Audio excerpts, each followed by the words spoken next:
Къде бихте искали да пътувате с машината на времето? Интересно би ми било и бих пътувала с голямо удоволствие в космос. Харесва ми науката, астрономия, интересни са ми всички тези информации, които получаваме за планетите, за звездите, всичко това, което сме учили в учебниците по астрономия, това, което виждаме по документалните филми, така че за голямо удоволствие бих пътувала в космос. Как би изгледало училището след 20 години?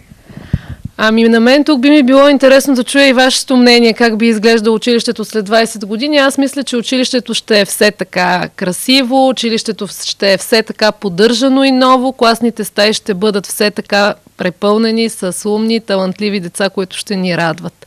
Може би по-напреднал ще бъде тогава учебния процес, може би почти всички деца ще работят като вас с информационните технологии, с интерактивните методи по различните проекти, защото сега истината е, че една много малка група деца работят като вас с госпожа Йотова по такива проекти.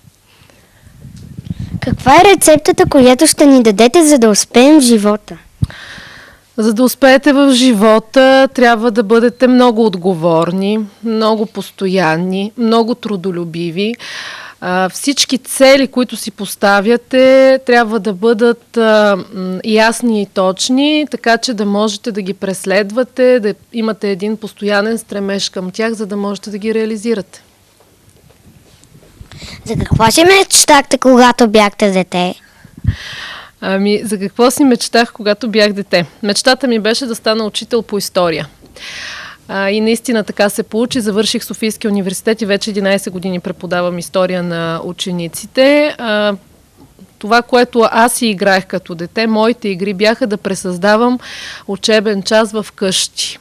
Дрехите ми бяха моите ученици, подреждах си ги на леглото, имах си дървена показалка, която моя дядо беше направил специално за мен, имах си детски книги, които бяха моите учебници, имах си разграфена тетрадка, която беше моя дневник и така постоянно четях, преподавах на учениците, изпитвах и дали разбирате, че това беше една детска игра, но наистина това беше моята мечта и аз съм щастлива и доволна, че съм я реализирала.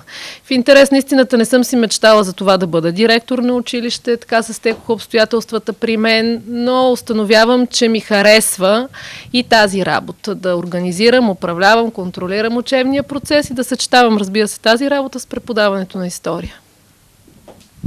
А липсва ли ви детството?